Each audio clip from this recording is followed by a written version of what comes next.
WCLN 1170 Radio and Star Vision Cable Channel 16 are pleased to present We Should Know, hosted by J.W. Simmons, an upbeat, informative look at people, places, and issues facing our community. This education-based analysis of issues will remain positive and informative as we consider closely what we should know.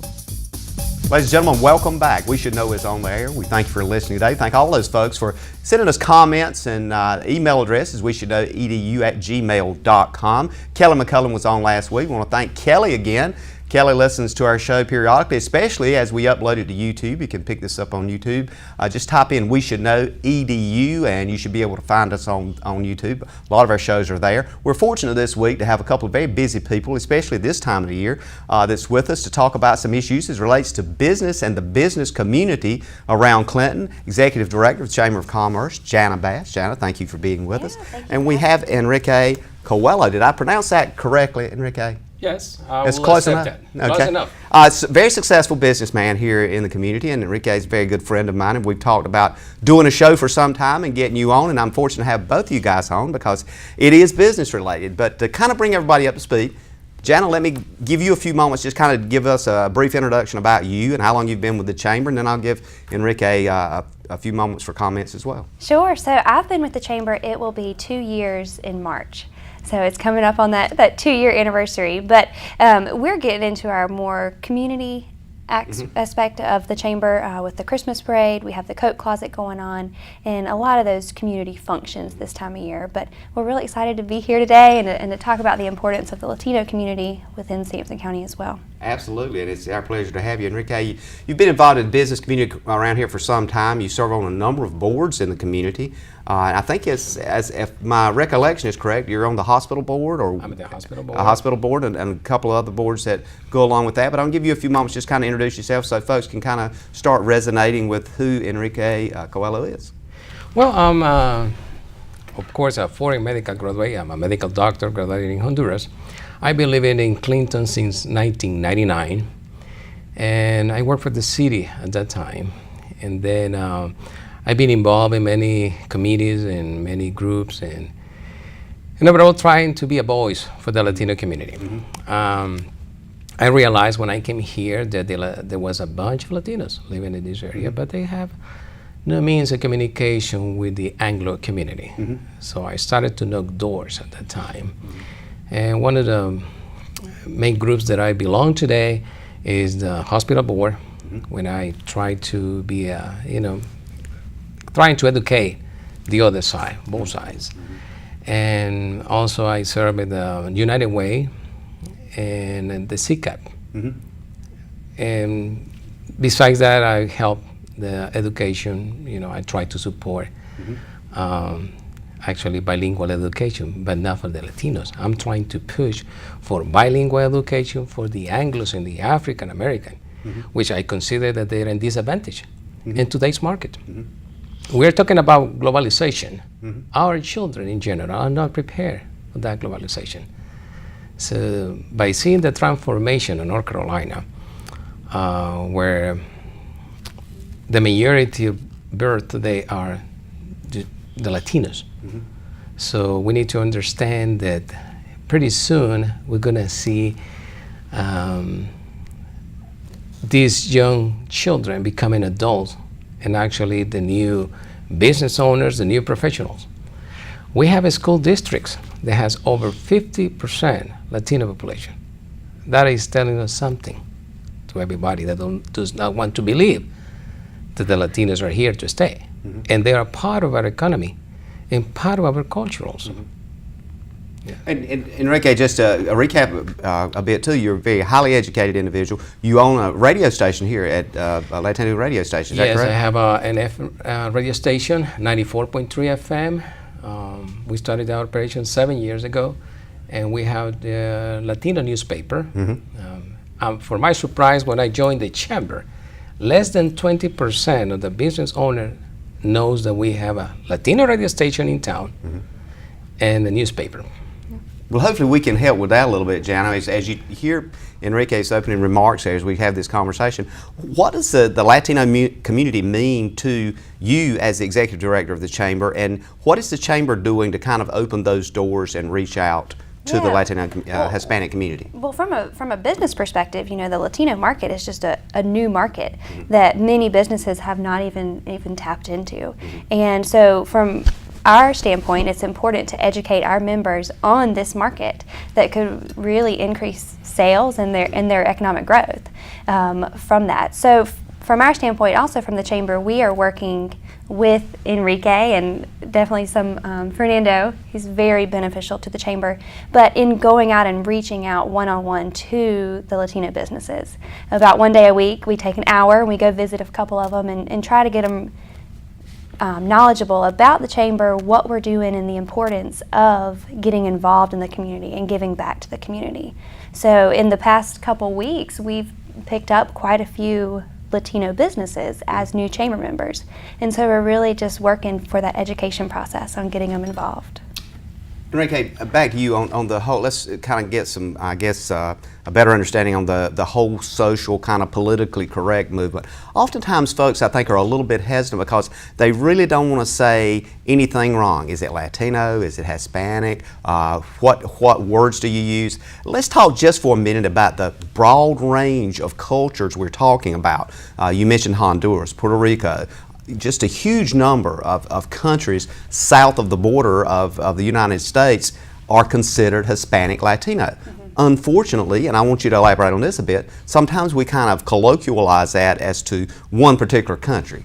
Right. Talk to us about that. Well, there's many people that have the confusion about what the Latinos or Hispanics mean. In general, both terms are acceptable to identify the Spanish-speaking people. It doesn't matter what country you're from. You're a Latino, you come from a country that speaks Spanish. But there is a lot of people, even with certain level of education, that refer to any Latino as a Mexican. Yeah. That is a nationality. And sometimes I even heard that they say that we speak Mexican. There's no Mexican language. Is that offensive to someone that's not from Mexico? Does that conjure negative feelings? Yes, in general is people get offended, and especially for those Latino descendants that were born here in the U.S. They consider themselves U.S. citizens, and when they get called Mexican just because they look Mexican, they get offended. And I have seen that many times. As a matter of fact, this weekend somebody that I know, he was upset because they were calling her a Mexican. So I'm not a Mexican. Yeah.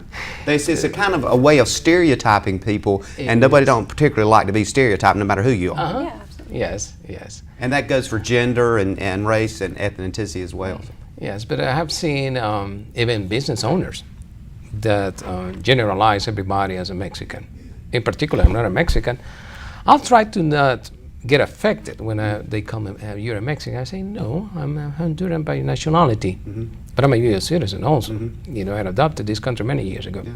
First and foremost, you know, you're a United States citizen. Yes. I mean, you have to qualify that. If we had to have a message, I guess today, Jana, of this whole communication process, and that's what we're going to get into in a minute, because a lot of this is communication. We're going to talk about language, we're going to talk about teaching that and education piece of that. What would you say as a chamber exec to your members and to all of our listeners too, that we need to remember about the Hispanic Latino community? Well, I mean, if I was going to put it, you know, frankly, it would be that they have money to spend too, and they're going to be a customer just like any nationality or any background, and so it's important to support one another and to just really, I would just encourage our members to reach out to the different markets right here, you know, that are very much in arm's length right here in Sampson County. Now, of course, Enrique, you just mentioned he is a member of the chamber along with some other folks. Do you have people on your board of directors that are Hispanic or Latino? Not as of now, but After this show, you might not. you never know. You never know. Yeah. But we would love to have that representation on our board of directors. And I think, Enrique, that's important as you look at some of the boards you sit on already, and you've mentioned a couple of those. It's important to look at that community and consider the base that you're trying to speak to. And if we're missing a 8-10% base population, in some cases 25 to 30%, then we're really losing a lot. Would that be a correct statement? Yes, we're losing a lot. And that's what we need to educate, you know, the other segment of the population to understand how important it is to integrate everybody. not just in business, but also in health and education. Jana, if you look at it from the chamber perspective, I know you look at everything as it relates to business, whether it's in the city of Clinton or in the county and wherever, but it's almost this mentality that here is these groups of people and there's this piece of pie and everybody's got to have a certain piece of pie. But from the chamber executive position, do you look at it as just growing the pie bigger rather than looking at a piece of pie? Absolutely. I just thought I'd ask that. No, yeah, I'm a firm believer that if we unite together, we can accomplish more. And so it's not just a slice; it's a whole pie, and we just need to share it and take advantage of it. Do you have visions as we look at Christmas and the holidays, and we're going to talk about in a minute the Christmas parade and some other activities, as how you would include Hispanic Latino community in that process? Well, for example, Fernando, he came to the office the other day and got an application for the Christmas parade. And so he's going to take that step and be involved in the Christmas parade. And I believe it was a mariachi band, if I'm not mistaken. And so just that community outreach, I would just encourage, any Latino business owner that's a part of the chamber to just get involved and really immerse yourself in Sampson County and the business community within Sampson County. Enrique, back to you, and I'm going to give you about 30 seconds to respond on this. How is that coming across to the folks you communicate with on a daily basis? Are they feeling more included in this particular community? And if not, what are some of the things that needs to be done? Well, they're not feeling included. That's a fact. And that's what we're trying to change through the chamber, making them feel included, send an invitation, trying to make them part of every event, so they can participate, collaborate, and give away to the community, just like the others. Okay, well, one of the things we want to talk about when we come back from break is how we go about that, and Jan, I'll let you speak to what kind of expectation you have of your board members and your chamber members. So we're going to take a break. We're talking with Enrique Coelho. We're talking with Jana Bass, Executive Director of Chamber. Enrique is on several boards here, businessman, successful businessman in Clinton. And we'll be back in a moment with We Should Know. Call a friend. Stay tuned.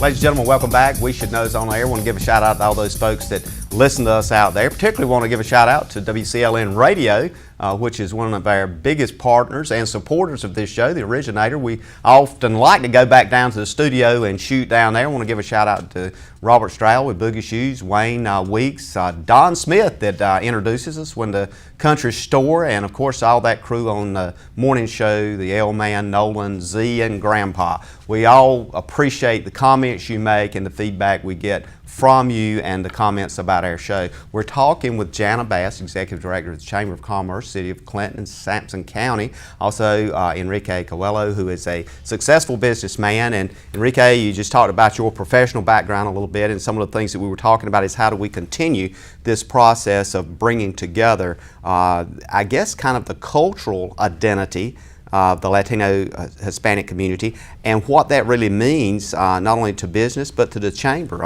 You've put quite a bit of effort in this so far, Jana, to make that happen. Tell us some of the things that's going on. I know you and Cliff Ireland have talked about at the Small Business Center. Yeah, so we've partnered with the Small Business Center, and Enrique's been a huge factor in really getting this going. But we've put together, in the spring, we had our first Latino seminar ever that I think we know of that was led in Spanish. Enrique led that. And how many did we have? 40? Like 40. Right at 40. The first one in the spring. So that was great. And then this past, a couple weeks ago, we started the How-To series. It's a 5-part series on how to meet your tax requirements, how to start a business, how to, the business concepts of that How-To series. And we've had, this past Saturday, we had our third and fourth seminar, and we had almost 60. Yeah, it was a great crowd. And so really just cultivating those community partnerships within Sampson County of others that recognize the importance of the Latino population is going to be very beneficial moving forward. Enrique, as we look at that moving forward process, I think there's some of the things that we probably need to talk about, and this is a report out of the governor's office on Hispanic Latino affairs. One of the things that was interesting to me is the whole process of accounting. When we look at the numbers, 25% of the population in North Carolina, the increase has been Latino Hispanic over the past 20 years. 25%, that's a huge increase in population of the Latino community. Let's talk about that for a moment. As that population grows, we see the results of that in our public schools and education. Some of the superintendents I've had on, Dr. Gina Atkins has been on, we've talked about the Latino student in elementary school and throughout the system. Some of those classrooms have 50% or 60% Latino students. It creates a challenge. What do we need to do from your perspective as we look at that? There was an article recently, in fact just this week, in local media.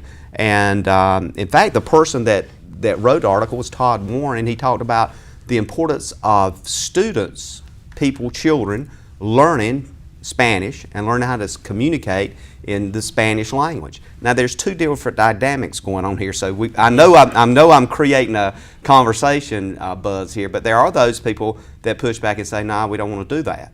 You got to speak English, or that's it." Let's talk about that for a minute and discuss what the objections and the potential side effects may be either way. Well, let's analyze what's going on in other poor countries, third world countries. They're investing in their children teaching English as a second language. But we are not doing our counterpart. Who is the mayor or the biggest market for the U.S.? 60% is Latin America. So that means that you have, for example, these industries, the pork industry, they're sending people to open farms in Latin America. They're selling the farms, the operation over there. But they have people that do not have the means to communicate with them properly. Because I have friends that can you help me? To get over there somebody, even that the company is providing, they feel intimidated. Just like the same way that the Latinos feel intimidated here because they do not speak the language, and when they require a service, they feel intimidated. So the same thing is happening for adults that are going to represent the company overseas to a country that do not speak English. Of course, they have bilingual people there, just like here they have bilingual people. But what about we prepare the children today to be ready for that market? Because United States sell all their products. Many people don't know, for example, how it works. Maybe United States subsidize the construction of a road in Latin America. They don't just give the money in cash when they subsidize a loan to this country. Part of that loan is the Caterpillar equipment. And that's the way it's for the United States, to create wealth. Companies get the benefit when the government of the United States sells a product there. And we need to actually get ready because, see, China is taking over Latin America also. Now United States is competing with China. They're buying, industries. They're putting businesses over there. Before we used to send, factories over there. Now they're buying factories here. So we need to keep our eye open on what's going on, how it's going to be affected in the near future. So, for example, right now, we're very close to have an immigration reform. The Latinos are saving money because they say it's going to cost thousands of dollars to apply for that benefit. And we see the effect on the economy. When they're saving, we don't see that revenue coming from the Latinos. But last week they said there's no immigration reform during this season, the session of the Congress. Okay. While we're waiting, we can see those trends and affect our economy. They have a tremendous buying power. Here are several studies that demonstrate the buying power of the Latinos in North Carolina and the U.S. And the buying power is astronomical. But local businesses are not taking advantage. We have several studies about business leakage. That means business that can be provided here in the county, but the Latino, they decide to go outside of this county to get the services or products. And just in Sampson County, the study of business leakage in 2008 was $20 million that we're getting out of the county because we have nobody providing those services or products here.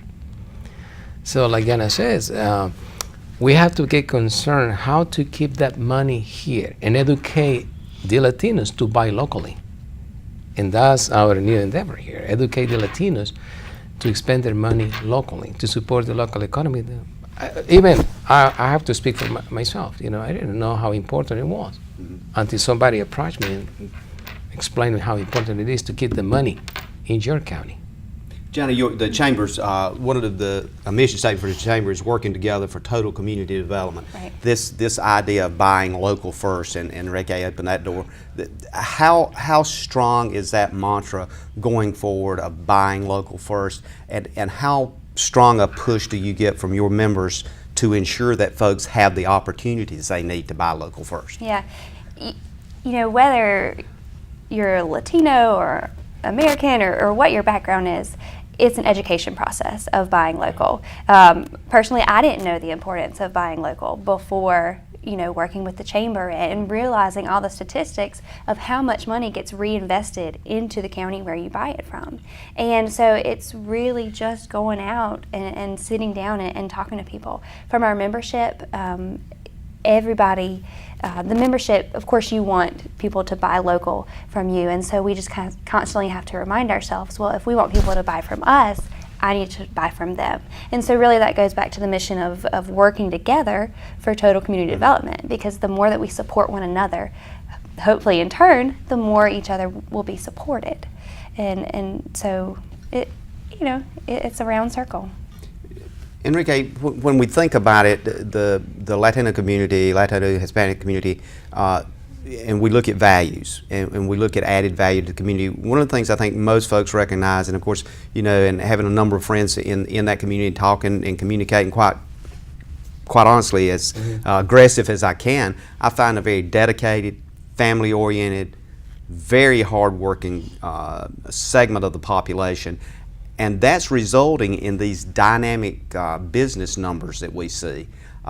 We need, I guess, Jana, from the Chamber perspective, recognize, as Enrique alluded to, that's something that's moving forward. How do we capture that and the Chamber do something with that and really make a huge example here in this? The Latino business market? Yeah.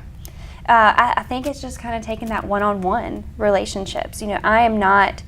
Quite frankly, I am not the person to go and sit down with a Latino business owner because, I don't speak the language, and I'm not well respected within the Latino culture, and so having a champion to go with me makes a huge difference. And so it's going to take time, it's going to take education, and it's going to take building those relationships that, quite frankly, I don't have right now. And so it's definitely going to take time, but I think we're moving in the right direction. Yes, Enrique, there seems to be kind of a sense of fear by some folks in the Latino Hispanic community that they're a little bit hesitant to get involved with banking institutions. They're a little bit hesitant to get involved because they're not really sure, and depending on what country they came from, it may or may not be a credible concern. Yes, we have many banking institutions that they recognize that this is an underserved community. But I don't see the effort in filling that gap. We have several examples of a very successful banking institution like the Latina Cooperative. That is actually, it was nominated as one of national examples. It's a national model today because they grow like any other banking institution have ever grown in the U.S. And it started in Durham, North Carolina. And now we have an office very close to us in Fayetteville. But they're planning to move. We're going to take another break, and we're going to come back and continue this discussion. Ladies and gentlemen, the name of the show is We Should Know. We'll be back in a moment. We're talking about Latino community and Hispanic community. We'll be back in a moment. Ladies and gentlemen, welcome back. We're talking with Jana Bass, the Executive Director of the Chamber of Commerce here in Clinton and Sampson County. We're also talking with Enrique Coelho, who's a successful businessman that comes to us, country of origin Honduras. So we've talked about the cultural impact talked a little bit about your academic background. Jan, I've got to give you a little bit of time to talk about some of the exciting things coming up right here at the holidays. Some of and the fun the things, Christmas parade, all of the downtown stuff. Let's talk about that just for a minute. And also, we mentioned that Enrique, there's going to be some Latino flavor in that as well. So let's talk about what's happening downtown and looking at the holidays. Yeah, so the Christmas parade is December 14th, 10 o'clock in the morning. We are collecting our entries right now, so if anyone's interested in signing up, we encourage them to go ahead and do that. To be in the parade. To be in the parade, yep, an annual event. But this parade, we are going to have full professional floats. We have tractors coming in, we have antique cars, we have marchers, step teams, and so it's a very fun, family, safe holiday tradition. And there's something going on at night. You've got the thing downtown event. We do. We have Christmas in the City on December 5th, and that's going to be downtown. You have horse and carriage rides. You have hay rides. At the History Museum, we have a silent auction to raise money for the History Museum, as well as a reception. You have gingerbread decorating activities downtown, and let's see, also music on the square, right there on the courthouse steps. I think you're emceeing that, aren't you, JW? I think I've got a little bit of something to do. Robert Stroud will be there with the Yep. Boogie Shoes folks. And of course, David and Jenna King has been very aggressively involved in that, and they are Very the much History so. Museum. They put a lot of work in that. So I think folks missed out last year. Some folks didn't make that, and I heard people explain to them how wonderful it was. Yeah, so we encourage everybody to come. It's a free event. There are tickets to be sold for the hay rides and the carriage rides, but everything else is a free event, and we're looking forward to a great time. It starts at 5:30 on December 5th. There's also a couple of other events too. There's one event that again Robert Stroud supports and has done for several years, which deals with children in the community that may not be getting the toys or the things that they really need for Christmas, and it's done with the Office of Aging, and he supports that program. That's coming up as well, and if you listen to his show on Saturdays, Saturday afternoon, you'll hear more about that. You also have spearheaded a program called the Coat Closet thing. Yes. Is that going on again this year, and what's happening with that? It is. I can't believe you haven't heard about it, JW. Yeah. It is. So the We've been Chamber trying to Coat keep it a Closet. secret, but you can go ahead and let it out. Thank you. The Chamber Coat Closet, this is the 4th annual Chamber Coat Closet, and so we collect and distribute coats for those in need without Sampson and even surrounding counties. So last year we collected about 1,300 coats, and so this year we're looking forward to meeting that goal of hopefully surpassing. Wow, that's a lot of stuff going on. Enrique, I'm sure that somehow you will be involved in this somewhere and be part of that. I want to talk about a comment that was made to me some months ago. I was talking about, and we were actually talking about immigration. And the individual I was speaking to at the time, and I won't call any names, but he mentioned to me, he said, you will be shocked if we get an immigration bill and it's passed at the numbers of people, his words not mine, that step out of the shadows. Oh, yes. What are we talking about? Explain that to us. Well, you see, while the people lives in a country where they do not feel accepted, they feel intimidated, they may feel that they want to open a business, but they don't know how. They do not have education, they don't have information, they do not have the resources. But then if they pass the immigration reform, they will feel confident. Because today, when the DMV took the driver license away from the Latinos that were undocumented, it's a nightmare for them living in this country. Family, they have to pay 3 or 4 tickets a year for driving with no license. Is quite expensive. But once they see that opportunity, like a lot of states are passing laws allowing the Latinos to have driver's license again. Why are they taking the initiative? Because they want the people to stay.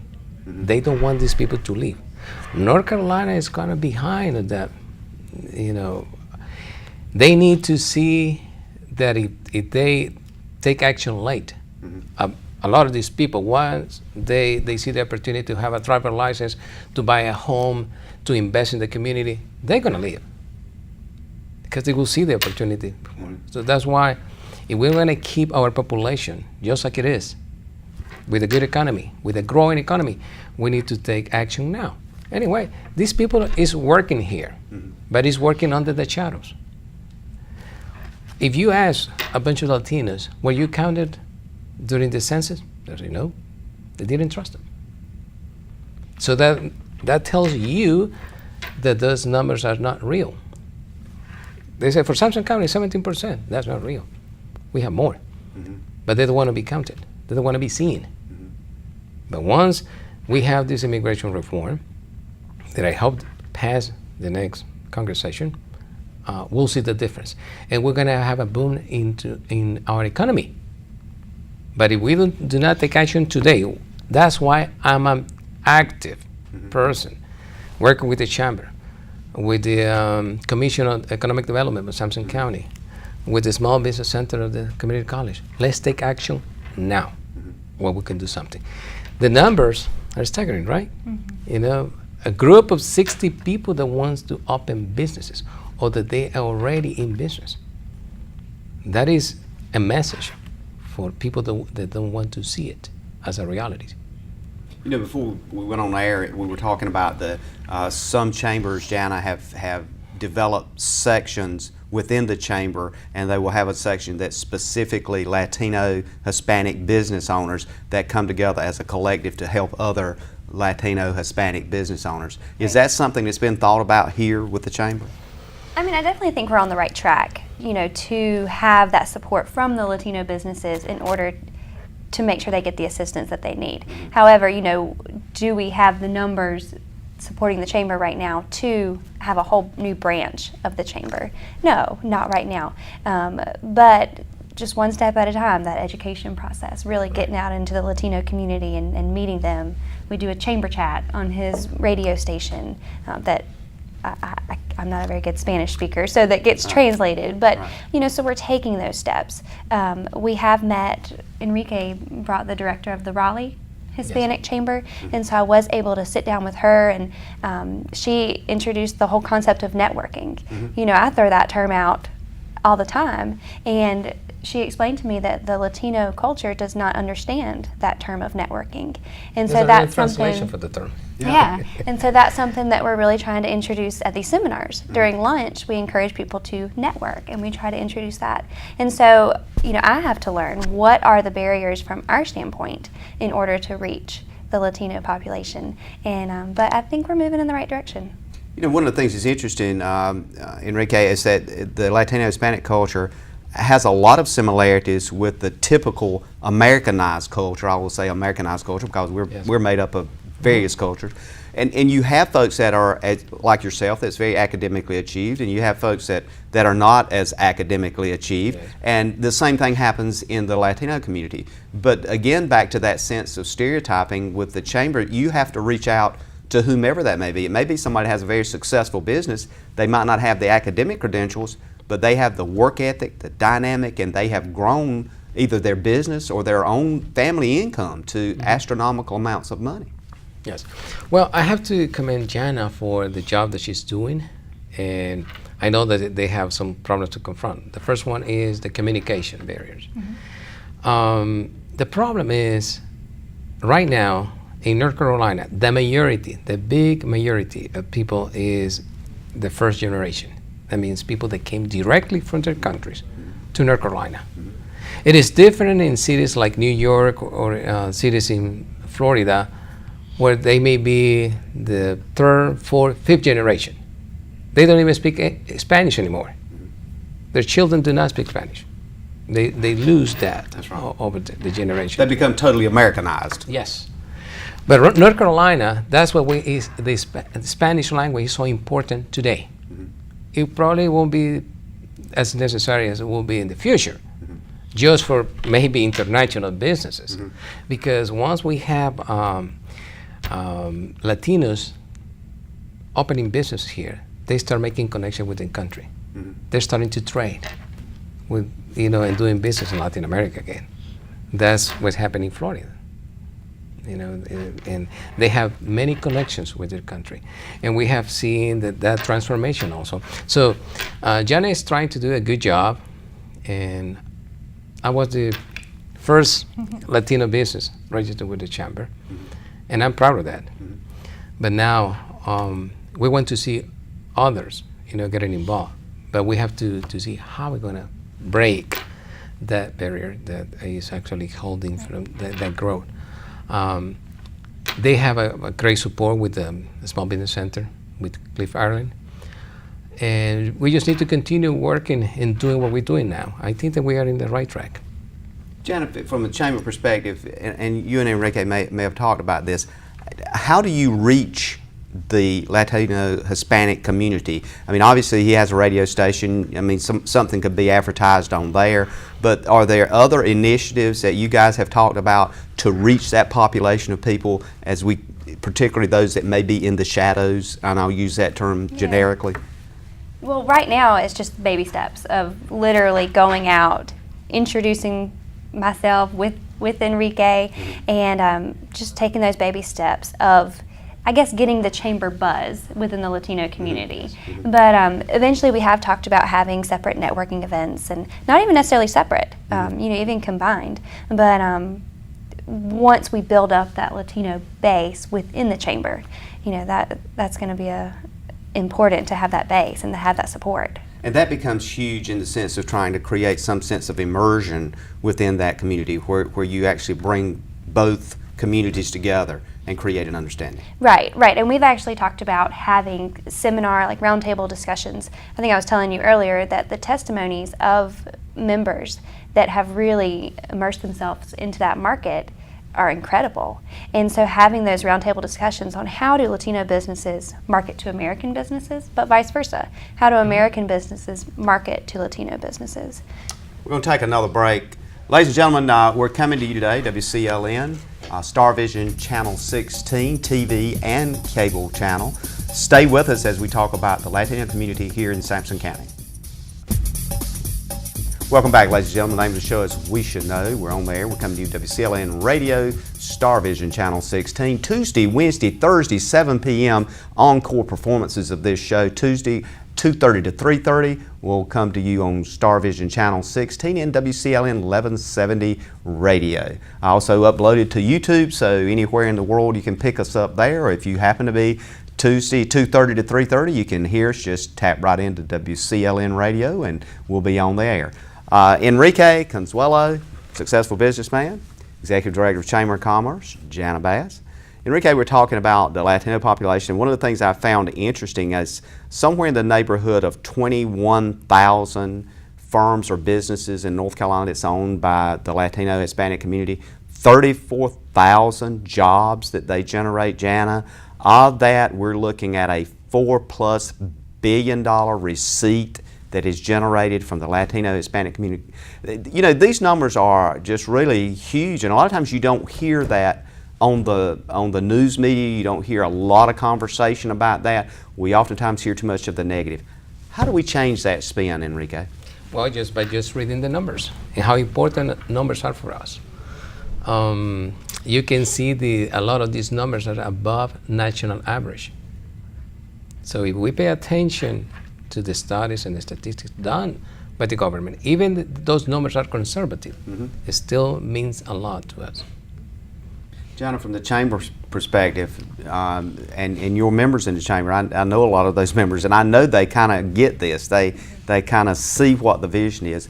As you map a future for where you're going with the chamber, and you start looking at the design for the future, and I know you do this a lot, how do you pull that in with the chamber to make sure that this message is there and they understand that this group of people is a huge contributor? Yeah, we just got to keep talking about it, keep educating, and just keeping the buzz going around. And then those businesses and industries that have tapped in this market, their testimonies are huge alone. And so just keeping that constant communication. From the chamber standpoint, we love that J word, that jobs word. And just the economic growth and the economic impact that the Latino culture has is just tremendous.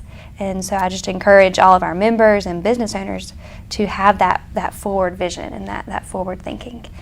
Statistically, Enrique, this I think we've all heard the word tipping point before for various kinds of analysis, but we've reached that point according to, again, to statistical analysis, that the immigration folks, that the tipping point now is that there's more folks being born here of Hispanic, Latino heritage than is immigrating here, which is a huge statement.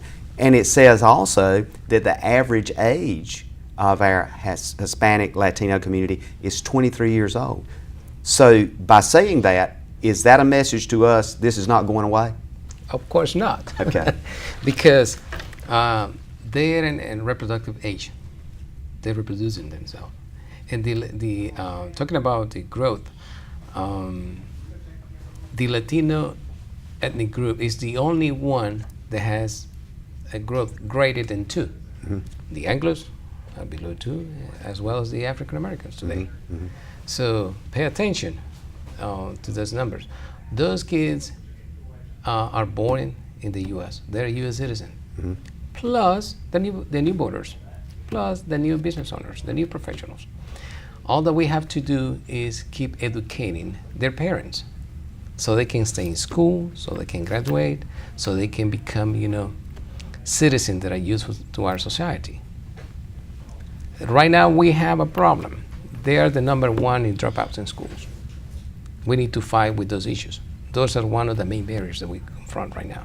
Is that because of the need for income and employability? Because I think historically back in the 30s and 40s, a lot of folks dropped out of school, of public schools, so they could work on farms to have income for their family. Is that kind of the experience we're seeing with the Latino community? Yes, but the problem that we confront with the Latino is their background. They come from rural areas in Latin America, and they keep that as a culture. Let's see the numbers of pregnancy. Mm-hmm. Teenage girls are getting pregnant.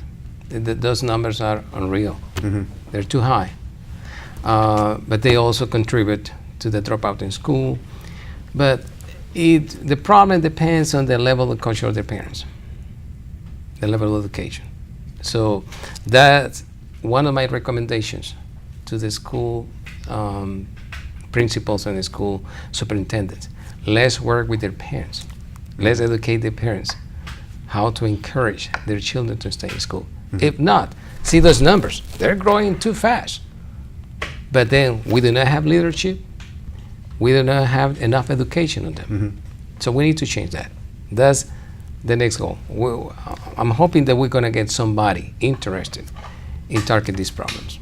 Well, and Jana, maybe as we're talking about this, openly and obviously a huge public dialogue, we touch probably 40 to 60,000 people. So maybe somebody out there will call and say, Jana, I want to kind of get on board with that. Or maybe it'll be somebody with a Latino, Hispanic accent like Enrique, and you go, wow, this thing's working. And hopefully that's what we're going to say. And I think we're all three saying that, is if you feel a need to kind of come aboard and help make something happen here, then they can contact you at 592-6177? You got it. I got it. You could always give us a call. Got it, okay. Yeah. So Enrique, one of the things I think that you just mentioned that I wanted to kind of follow up on in the conversation is that there are some differences in our social expectation, particularly from some Latin American countries as it relates to marriage, the age of marriage, and all those kinds of things. Yes. And adaptability for us to understand that, and even to the point that some of them may be in violation of legal issues in North Carolina.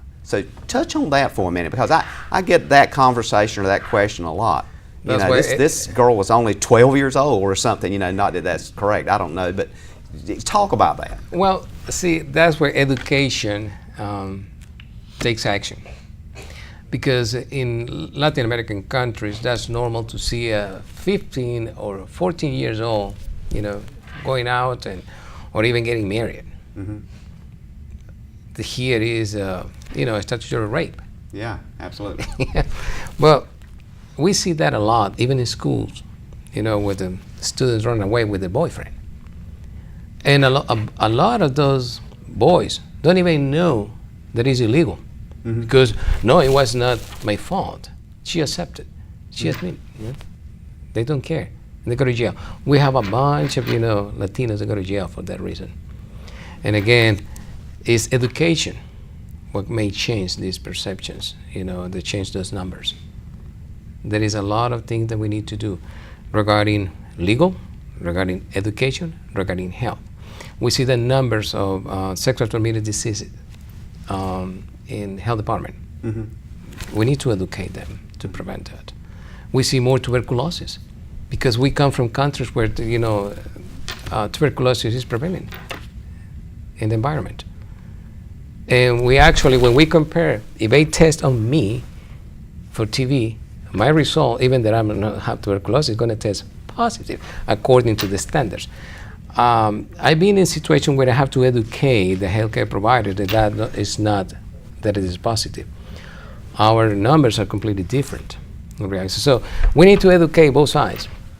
And as a medical doctor, I understand those issues, and sometimes I have to stand out and tell this is not real. Mm-hmm.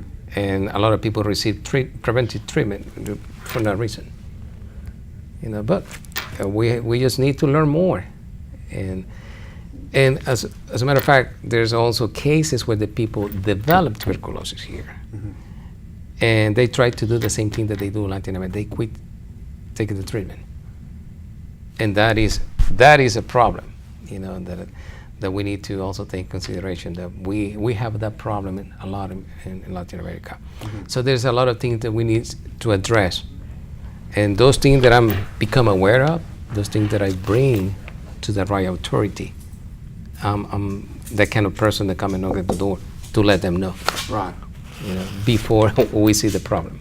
So it was mentioned to me some months ago in a off-camera conversation about the Latino community was this whole issue of conversation as it relates to Latino is something that we need to be less talking about and be more being about it, i.e. doing something about it rather than just talking about it. So as we look at that and we look at the chamber dynamic and the chamber involvement in this, it's a huge undertaking. So do you see something on the state level, Jana, with the chambers that is happening that helps deal with this social kind of lack of understanding? I hadn't explored that, to be honest. That's definitely something that I need to look into, but I don't know yet. I think it is. Of course, the governor's office has a division that does nothing but look at these numbers and talk about those kinds of things, so it's significant stuff. Give you 30 seconds or so to do a wrap-up. The show goes fast, and I wish we could talk all afternoon, but Jana, wrap up anything we might have missed. No, I just wanted to thank you for having us today. We really appreciate it. And again, the Chamber, we're really excited about working with the Latino businesses within Sampson County and getting them involved for economic growth for Sampson County and for our business community. So we just thank you for having us. Sounds great. Enrique?